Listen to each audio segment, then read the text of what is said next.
ಮತದಾರರ ಪಟ್ಟಿಗಳ ವಿಶೇಷ ಸಮಗ್ರ ಪರಿಷ್ಕರಣೆ ಹಾಗೂ ಮ್ಯಾಪಿಂಗ್ ಪ್ರಕ್ರಿಯೆ ಕುರಿತು ಜಿಲ್ಲಾಧಿಕಾರಿ ಮೊಹಮ್ಮದ್ ರೋಷನ್ ಅವರ ಅಧ್ಯಕ್ಷತೆಯಲ್ಲಿ ಇಂದು ಬೆಳಗಾವಿ ಸುವರ್ಣ ವಿಧಾನಸೌಧದಲ್ಲಿ ಮಾಧ್ಯಮ ಪ್ರತಿನಿಧಿಗಳು ಹಾಗೂ ರಾಜಕೀಯ ಪಕ್ಷಗಳ ಮಹತ್ವದ ಜಂಟಿ ಸಭೆ ಜರುಗಿತು. ಜಿಲ್ಲೆಯ 18 ಮತಕ್ಷೇತ್ರಗಳಲ್ಲಿ ನಡೆದಿರುವ ಮ್ಯಾಪಿಂಗ್ ಕಾರ್ಯದ ಪ್ರಗತಿ ಹಾಗೂ ಪಾರದರ್ಶಕತೆಯ ಕುರಿತು ಜಿಲ್ಲಾಧಿಕಾರಿಗಳು ಈ ವೇಳೆ ಪ್ರಮುಖ ಮಾಹಿತಿ ಹಂಚಿಕೊಂಡಿದ್ದಾರೆ. ಸುವರ್ಣ ವಿಧಾನಸೌಧದ ಕೊಠಡಿ ಸಂಖ್ಯೆ 354ರಲ್ಲಿ ನಡೆದ ಸಭೆಯಲ್ಲಿ ಮಾತನಾಡಿದ ಜಿಲ್ಲಾಧಿಕಾರಿ ಮೊಹಮ್ಮದ್ ರೋಷನ್ ಅವರು, ಮುಖ್ಯ ಚುನಾವಣಾಧಿಕಾರಿಗಳ ನಿರ್ದೇಶನದಂತೆ ಜಿಲ್ಲೆಯ 18 ಮತದಾರರ ಕ್ಷೇತ್ರಗಳಲ್ಲಿ ಮ್ಯಾಪಿಂಗ್ ಪ್ರಕ್ರಿಯೆಗಳನ್ನು ಕೈಗೊಳ್ಳಲಾಗಿದೆ. ಈ ಹಿಂದೆ ನಡೆದಿದ್ದ 2002ರ ಮತದಾರರ ಪಟ್ಟಿಯನ್ನು ಮೂಲವಾಗಿಟ್ಟುಕೊಂಡು ಅದಲ್ಲದೆ ಮತದಾರರು 2025ರ ಪಟ್ಟಿಯಲ್ಲಿರುವ ಬಗ್ಗೆ ಸೂಕ್ಷ್ಮವಾಗಿ ಪರಿಶೀಲಿಸಲಾಗುತ್ತಿದೆ. ಜಿಲ್ಲೆಯಲ್ಲಿ ಈಗಾಗಲೇ 93% ಮ್ಯಾಪಿಂಗ್ ಪ್ರಗತಿಗಳನ್ನು ಸಾಧಿಸಲಾಗಿದ್ದು, ಇನ್ನುಳಿದ ಕ್ಷೇತ್ರಗಳಲ್ಲೂ ಶೀಘ್ರದಲ್ಲೇ ಗುರಿ ಮುಟ್ಟಲಾಗುವುದು. ಈ ಪ್ರಕ್ರಿಯೆಯಲ್ಲಿ ಪಾರದರ್ಶಕತೆಯನ್ನು ಕಾಯ್ದುಕೊಳ್ಳುವ ಉದ್ದೇಶದಿಂದಲೇ ಅಧಿಕಾರಿಗಳು ಹಾಗೂ ರಾಜಕೀಯ ಪಕ್ಷಗಳ ಜಂಟಿ ಸಭೆ ಕರೆಯಲಾಗಿದೆ ಎಂದು ವಿವರಿಸಿದರು. ಇದೇ ವೇಳೆ ಮ್ಯಾಪಿಂಗ್ನಿಂದ ಹೊರಗಿಳಿದಿರುವ ನಾಗರಿಕರ ಕುರಿತು ಕಳಕಳಿ ವ್ಯಕ್ತಪಡಿಸಿದ ಜಿಲ್ಲಾಧಿಕಾರಿಗಳು, ಅಂತವರ ಮನೆ ಮನೆಗೆ ತೆರಳಿ BLOಗಳು ಕಡ್ಡಾಯವಾಗಿ ಅರ್ಜಿ ನೀಡಿ ಭರ್ತಿ ಮಾಡಿಕೊಳ್ಳಬೇಕು ಎಂದು ಖಡಕ್ ಆದೇಶ ನೀಡಿದರು. ಅರ್ಜಿದಾರರು ಸೂಕ್ತ ದಾಖಲೆಗಳೊಂದಿಗೆ ಭಾರತೀಯ ನಾಗರಿಕರೆಂಬುದನ್ನು ಖಚಿತಪಡಿಸಿಕೊಳ್ಳಬೇಕು ಹಾಗೂ ದೇಶದ ಯಾವುದೇ ಮೂಲ ನಿವಾಸಿ ಮತದಾನದ ಹಕ್ಕಿನಿಂದ ವಂಚಿತರಾಗಬಾರದು. ಇದು ಜಿಲ್ಲಾಡಳಿತದ ಜೊತೆಗೆ ಎಲ್ಲ ರಾಜಕೀಯ ಪಕ್ಷಗಳ ಜವಾಬ್ದಾರಿಯಾಗಿದೆ ಎಂದು ಅವರು ತಿಳಿಸಿದರು. ಈಗಾಗಲೇ ನಾವು ಮಾಡಿ ಮುಗಿಸಿದ್ದೀವಿ. ಇದರಲ್ಲಿ ಬಹುಮುಖ್ಯವಾಗಿ ಹಿಂದಿನ SIR ಯಾವಾಗ ಆಗಿದೆ ಅಂತ ಪ್ರಶ್ನೆ ಬಂದಾಗ, ಕರ್ನಾಟಕ ರಾಜ್ಯದಲ್ಲಿ ಹಿಂದಿನ SIR 2002ರಲ್ಲಿ ಆಗಿದೆ. ಆ ಒಂದು ಮತದಾರರ ಪಟ್ಟಿಯನ್ನು ನಾವು ಮೂಲ ಇಟ್ಕೊಂಡು ಅದಾದ ನಂತರ ಆ ಪಟ್ಟಿಗಳಲ್ಲಿ ಏನೇನು ಬದಲಾವಣೆಗಳಾಗಿದ್ದಾವೆ ಅದನ್ನು ಬಹಳ ಸೂಕ್ಷ್ಮತೆಯಿಂದ ನೋಡಬೇಕಂತ ಹೇಳಿ ನಮ್ಮ ಚೀಫ್ ಎಲೆಕ್ಟ್ರಲ್ ಆಫೀಸರ್ ಅವರು ನಮಗೆ ಸೂಚನೆ ನೀಡಿದ ನಂತರ ನಮ್ಮ ಜಿಲ್ಲೆಯಲ್ಲಿರುವಂಥ 18 ವಿಧಾನಸಭಾ ಕ್ಷೇತ್ರಗಳಲ್ಲಿ ನಾವು ಮ್ಯಾಪಿಂಗ್ ಕಾರ್ಯಕ್ರಮವನ್ನು ಈಗಾಗಲೇ ದೊಡ್ಡ ಮಟ್ಟದಲ್ಲಿ ಮಾಡಿದ್ದೀವಿ. 2002 ಲಿಸ್ಟಲ್ಲಿ ಯಾರು ಮತದಾರರಿದ್ದರು ಅವರು 2025 ಮತದಾರರ ಪಟ್ಟಿನಲ್ಲಿ ಇದಾರಂದರೆ ಅವರನ್ನು 2 ಪಟ್ಟಿಗಳನ್ನು ಜೋಡಿಸಿ ಮ್ಯಾಪಿಂಗ್ ಮಾಡೋ ಒಂದು ಪ್ರಕ್ರಿಯೆ ಏನಿದೆ, ಅದರಲ್ಲಿ ನಮ್ಮ ಜಿಲ್ಲೆಯಲ್ಲಿ ನಾವು ಸರಿಸುಮಾರು 93% ಸಾಧನೆ ಮಾಡಿದ್ದೀವಿ. ಇನ್ನೂ ಸ್ವಲ್ಪ ಟೈಮ್ ಇದೆ. ಇನ್ನೂ ಸ್ವಲ್ಪ ಟೈಮ್ ಇದೆ. ಇದರಲ್ಲಿ ಸುಮಾರು ವಿಧಾನಸಭಾ ಕ್ಷೇತ್ರಗಳಲ್ಲಿ ನಗರ ಬೆಳಗಾವಿ ಉತ್ತರ ದಕ್ಷಿಣ ಬಿಟ್ಟಿದ್ದೀವಂದರೆ ಎಲ್ಲ ಕಡೆ 92ರಿಂದ 96% ನಾವು ಸಾಧನೆಯನ್ನು ಮಾಡಿದ್ದೀವಿ.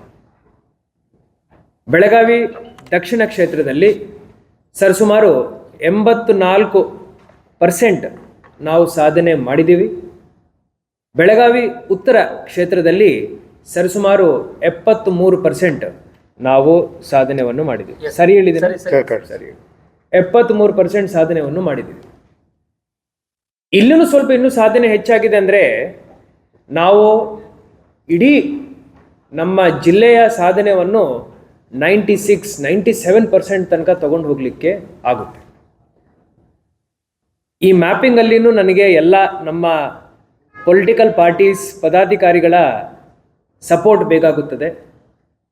ಪ್ರಶ್ನೆಗಳು ಬಂದಾಗ ಪ್ರಶ್ನೆಗಳಿಗೆ ಸರಿಯಾದ ಉತ್ತರಗಳನ್ನು ನೀಡಲಿಕ್ಕೆ ತಮ್ಮ ಕಡೆ ಮಾಹಿತಿ ಇರಬೇಕಂತ ಹೇಳಿ ಈ ಒಂದು ಸುದ್ದಿಗೋಷ್ಠಿ ಹಾಗೂ ಪೊಲಿಟಿಕಲ್ ಪಾರ್ಟೀಸ್ ಮೀಟಿಂಗನ್ನು ಜೊತೆಯಲ್ಲಿ ನಾವು ಮಾಡ್ತೇವೆ.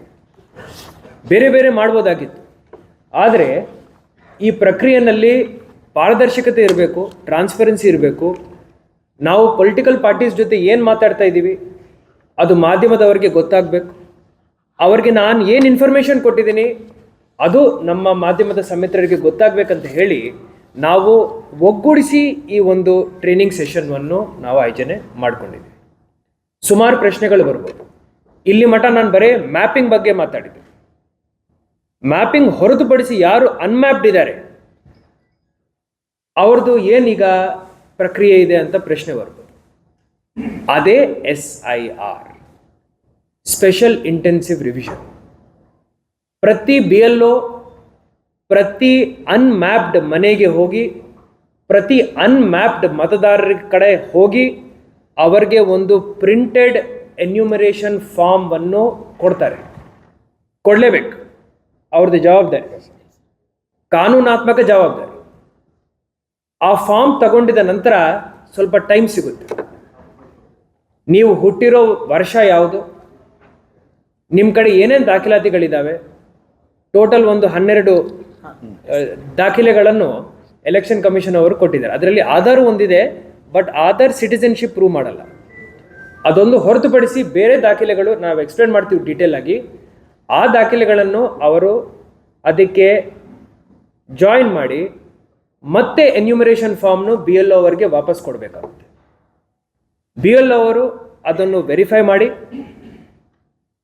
ಮತ್ತೆ ಆನ್ಲೈನ್ ಡೇಟಾಬೇಸಲ್ಲಿ ಅದನ್ನು ಫೀಡ್ ಮಾಡಬೇಕು. ಹೌದು, ಈ ವ್ಯಕ್ತಿ ನಮ್ಮ ಭಾರತದ ಸಿಟಿಸನ್, ನಿವಾಸಿ ಅಂತ ಹೇಳಿ ಅವರು ಖಚಿತಪಡಿಸ್ಕೋಬೇಕು. 18 ವರ್ಷಕ್ಕಿಂತ ಕಡಿಮೆ ಇಲ್ಲ ಅಂತ ಹೇಳಿ ನಿರ್ಧಾರ ಮಾಡಬೇಕು. ಹಾಗೂ ಆ ವ್ಯಕ್ತಿ ಸೌಂಡ್ ಮೈಂಡ್ ಅವನಿದ್ದಾನೆ, ಸೇನ್ ಇದ್ದಾನೆ ಅಂತ ಹೇಳಿ ಈ 3 ವಿಚಾರಗಳ ಬಗ್ಗೆ ಅವರು ನೋಡಬೇಕಾಗುತ್ತೆ. ಅದಾದ ನಂತರ ಯಾರ್ಯಾರು ಅನ್ಮ್ಯಾಪ್ಡ್ ಇದ್ದಾರೆ ಅದರಲ್ಲಿ ನಮ್ಮ ಟಾರ್ಗೆಟ್ ಇರುತ್ತೆ, ಎಲ್ಲರನ್ನು ಮತ್ತೆ ಮತದಾರರ ಪಟ್ಟಿಗೆ ನಾವು ಜೋಡಿಸ್ಬೇಕು. ಯಾರು ಮೂಲತಃ ನಮ್ಮ ದೇಶದ ನಿವಾಸಿ ಇರ್ತಾರೋ ಅವರ ಹಕ್ಕನ್ನು, ಮತ ಚಲಾಯಿಸೋ ಹಕ್ಕನ್ನು ಅವರು ವಂಚಿತರಾಗಬಾರ್ದು. ಆ ಒಂದು ಕೆಲಸದಲ್ಲಿ ಜಿಲ್ಲಾಡಳಿತದ್ದು ನಮ್ಮದು ಎಷ್ಟು ಜವಾಬ್ದಾರಿ ಇದೆಯೋ ಅಷ್ಟೇ ಜವಾಬ್ದಾರಿ ಎಲ್ಲ ನಮ್ಮ ಪೊಲಿಟಿಕಲ್ ಪಾರ್ಟೀಸ್ದು ಇರುತ್ತೆ. ಪ್ರಶ್ನೆಗಳು ಬಂದಾಗ ಆ ಪ್ರಶ್ನೆಗಳ ಬಗ್ಗೆ ಕ್ಲಾರಿಟಿ, ಅದಕ್ಕೆ ಉತ್ತರ ಕೊಡೋ ಜವಾಬ್ದಾರಿ ನಮ್ಮೆಲ್ಲರದು ಆಗುತ್ತೆ. ಇದರಲ್ಲಿ ಮಾಧ್ಯಮದವ್ರದ್ದು ನನಗೆ ಸಹಕಾರ ಬೇಕಾಗುತ್ತೆ. ಬಹಳ ಪ್ರಶ್ನೆಗಳು ಬರ್ಬೋದು. ಪೀಳಿಗೆಗಳಿಂದ ನಮ್ಮದು ಅನ್ಮ್ಯಾಪ್ಡ್ ಇದೆ, ಅನ್ಮ್ಯಾಪ್ ಯಾಕೆ ಆಯಿತು ಅಂತ ಪ್ರಶ್ನೆ ಬರುತ್ತೆ. ಅದರಲ್ಲಿ ನ್ಯೂನತೆಗಳಿರ್ತವೆ. ಅನ್ಮ್ಯಾಪ್ಡ್ ಆಗಿದ್ದಂದರೆ ಅದು ಆ ಸ್ಟೋರಿ ಎಂಡ್ ಅಲ್ಲ, ಅದು actually story SIR story beginning. ಆವಾಗ ಅವ್ರು ಏನು ಮಾಡಬೇಕು, ಅದೆಲ್ಲ ಕೆಲಸ ಮಾಡಿದಾರಾ, ಮಾಡಿದ ನಂತರ ಅವ್ರದ್ದು ಮತ್ತೆ ಮ್ಯಾಪ್ ಆಗಿದೆಯಾ, ಪಟ್ಟಿನಲ್ಲಿ ಅವ್ರ ಹೆಸರು ಬಂದಿದೆಯಾ ಇಲ್ಲನ ಅಂತ ನೋಡ್ಕೊಳ್ಳೋ ಜವಾಬ್ದಾರಿ ನಮ್ಮೆಲ್ಲರದ್ದಾಗುತ್ತೆ. ಇಷ್ಟು ನಾನು ಈಗ ಈ ಸಂದರ್ಭದಲ್ಲಿ ಮಾತಾಡಿ ನನ್ನ ಜೊತೆ ವೇದಿಕೆ ಮೇಲೆ ನನ್ನ ಅಪರ ಜಿಲ್ಲಾಧಿಕಾರಿಗಳು ವಿಜಯ್ ಕುಮಾರ್ ಅವರು ಇದ್ದಾರೆ. ಜೊತೆಯಲ್ಲಿ senior KS officer deputy commissioner revenue Siddu ಹುಳ್ಳಳ್ಳಿರವರು ಇದ್ದಾರೆ. ಅವರು ನಮ್ಮ master trainer cum resource person. SIR ಬಗ್ಗೆ ಯಾವುದೇ ಪ್ರಶ್ನೆ ಇದೆ ಅಂದರೆ ತಾವು ಡೈರೆಕ್ಟ್ಲಿ ಸಿದ್ದುಗೆ ಯಾವುದೇ ಟೈಮ್ ಇರಲಿ, ಮೋಸ್ಟ್ಲಿ ರಾತ್ರಿ ಟ್ರಬಲ್ ಮಾಡಬೇಕು, ಫೋನ್ ಮಾಡಿ ಕೇಳಬೇಕು, ಏನೇ ಪ್ರಶ್ನೆ ಇರಲಿ. ಅಂದರೆ ಬೇಸಿಕಲಿ ನನಗೆ ಫೋನ್ ಮಾಡಬೇಡ, ಸಿದ್ದುಗೆ ಮಾಡಿ ಅಂತ ಹೇಳ್ತಾ ಇದ್ದೆ. ಈ ಮಹತ್ವದ ಸಭೆಯಲ್ಲಿ ಅಪರ ಜಿಲ್ಲಾಧಿಕಾರಿ ವಿಜಯ್ ಕುಮಾರ್ ಹೊನಕೇರಿ ಹಾಗೂ ಸಂಪನ್ಮೂಲ ವ್ಯಕ್ತಿಗಳಾದ ಮಹಾನಗರ ಪಾಲಿಕೆಯ ಕಂದಾಯ ಉಪ ಆಯುಕ್ತ ಸಿದ್ದು ಹುಳ್ಳೋಳಿ ಉಪಸ್ಥಿತರಿದ್ದರು. Vinod Kolkar, KMM Kannada news, Belagavi.